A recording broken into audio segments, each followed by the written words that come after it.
आणि जरा 10 रुपये भाव वाढला, आमचं बजेट कॉल लाख रुपये पगारवाला जमी कॉल मारते. म्हणजे कसं करायचं तुम्ही सांगा, शेतकऱ्यांनी कसं वागायचं? बरोबर. म्हणजे हा व्यवसाय चांगला आहे, फक्त शासनानं थोडं लक्ष दिलं पाहिजे. 100% लक्ष दिलंच पाहिजे. हा.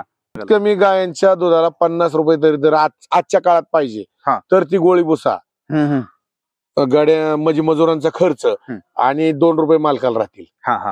जी गोटा सांभाळतो त्याला 2 रुपये आता राहतील, जर 50 रुपये रेट असेल तर. बरोबर. पण तुम्ही जर 25 आणि 26 आणि 27 लिटर ला रेट दिला, तर आज गाया विकून सुद्धा भागणार नाही शेतकऱ्यांचं. बरोबर. आज शेतकऱ्यांची परिस्थिती फार बिकट आहे. याच्यावर पर्याय शेतकऱ्यांनी सरकारने काहीतरी केलाच पाहिजे. आता तुमचा सदन भाग आहे, पाण्याची परिस्थिती आहे, पण संपूर्ण महाराष्ट्राचं जर चित्र बघितलं आपण तर दुष्काळी परिस्थिती आहे. गुरांना खायला चारा भविष्यात नसणार आहे. हो. तर मग त्यात दुधाचा दर कमी कसं करायचं? नाही ना, पण सगळं कॉल म्हणणार आहे, नियोजनच कॉल म्हणणार आहे सगळं गायांचं.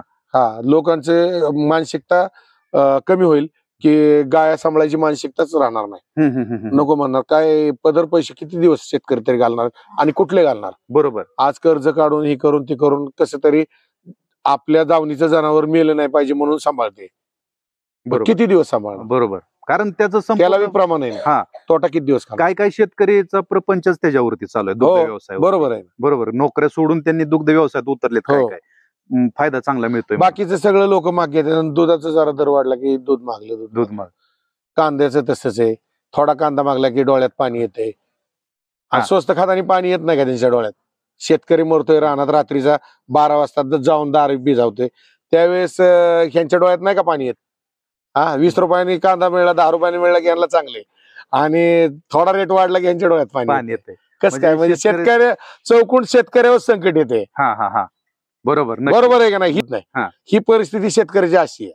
बरोबर. बाजारात भाजीपाला आला, भाजीपाल्याचे दर कोसळले, शेतकरीचा अडचण. त्यावेळेस कोणाला दया येते का शेतकऱ्याची की शेतकऱ्याचा माल फेकून दिलाय, त्याला 2 रुपये आपण दिले पाहिजे मदत? कोण करतंय का? आणि जरा 10 रुपये भाव वाढला, आमचं बजेट कॉल मारते. लाख रुपये पगारवाला जमी कॉल मारते. म्हणजे कसं करायचं तुम्ही सांगा, शेतकऱ्यांनी कसं वागायचं? बरोबर. पण जर शेतकरी जर नाही टिकला तर तुम्ही, शेतकरी नाही टिकला तर देश टिकणार नाही. सॉफ्टवेअर कंपनी काय सॉफ्टवेअर खाणार नाही. शेतकरीच अन्नदाता आहे आणि शेतकऱ्यालाच त्यांना सांभाळावं लागणार आहे, आणि त्यांनी शेतकऱ्याला सांभाळलंच पाहिजे. बरोबर. बुटे काका, आता मध्यंतरी व्हिडिओला आपल्या काही कमेंट आल्या होत्या की तुम्हाला जेवढं दूध पाहिजे तेवढंच कमवा, राहू द्या, जनतेचा विचार करू नका, कारण दुधाला दर देत नाही सरकार, तुम्ही असंही तोट्यात. नाही ना, असं करू शकत. कसं करणार? कसं वाटतं? राहिलेलं दूध काय करणार? म्हणणारच काय सोपं असतं बोलणं. हो, जी करतंय, ज्याचं जळतंय त्यालाच कळतं ना. असं कोणाला बी नाही ना कळत. तिथं पेटत बसून कळणार आहे का इथं गायांना काय लागतं ते म्हणणार ना, तुम्हाला लागतंय तेवढंच पिकवा. बोलणं सोपं आहे ना. बरोबर.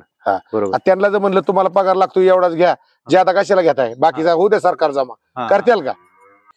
तेव्हा शेतकऱ्याची मानसिकता तशी होईल. मग आधी त्यांना ही सोडावं लागल स्वार्थ, त्यावेळेस शेतकरी बी सोडल ना. मग बरोबर. शेतकरी तर असा तसा वजातच राहतोय, कायम वजा आहे. बरोबर. बुटे काका, आता हा मुक्त गोटा करायचं ठरवलं, कसं नियोजन केलं का तुम्ही तुमच्याच स्वतः डोक्याने सगळं? नाही, आम्ही आमच्या स्वतःच डोक्याने केले. किती खर्च आला साधारण याला? साधारण त्यावेळेस आम्हाला 15 लाख रुपये खर्च आला गोटी आणि हे मोकळं करायला. आता ही जी जमीन आहे खालची, तर ह्याच्यात खाली काय मुरुम टाकलाय? साधारण 200 टिपर ह्यात मुरुम भरलेला आहे त्यावेळेस. बर. म्हणजे खाली दाबून घेतलंय. आणि त्याच्यानंतर ही जमीन काळी आहे का? काळी जमीन आहे. बर.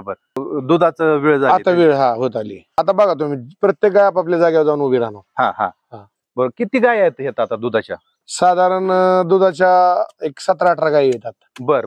त्याच्यातल्या म्हणजे बंद करायला आलेल्या काय आहेत आणि चालूला काय आहेत. बर. म्हणजे वेलेल्या काय आहेत.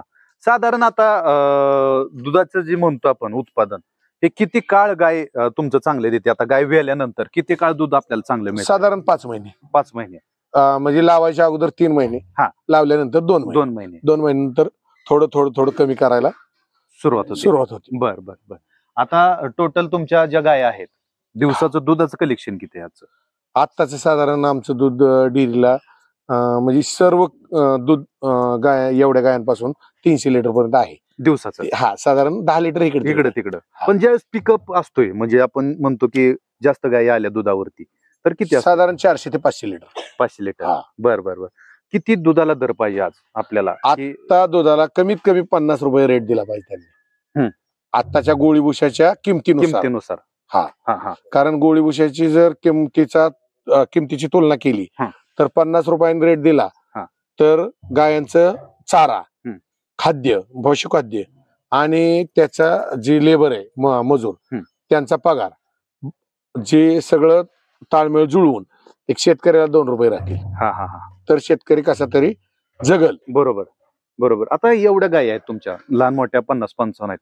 चाऱ्याच्या नियोजनासाठी किती क्षेत्र गुंतवावं लागले याला? साधारण आमचं 5 एकर क्षेत्र गायांसाठी आम्ही ठेवलेले. बर. त्याच्यात आमची मकाच कायम असते आणि नेपियर आणि ऊस जे आम्ही सध्या ऊस विकतच घेतोय. कारण इथं मजुरांच्या प्रॉब्लेम मुळे ती आणायला म्हणजे काढणीला कापणीला महाग पडते जरा. मग घरचा ऊस आम्ही कारखान्याला देतो आणि दुसरा ऊस विकत आणतोय. तर ती साधारण आम्हाला आता 3000 रुपये टनाप्रमाणे आणून जागेवर ढीग लावून देतो. म्हणजे वजनावर परवडतोय का गुंट्यावर? वजनावर. म्हणजे वाड्यासहित 5 सहित ऊस येतो.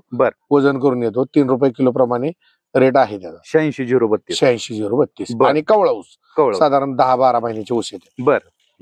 आता मका पण लावताय म्हणताय तुम्ही, त्याच रानात मका घेऊन नापीक?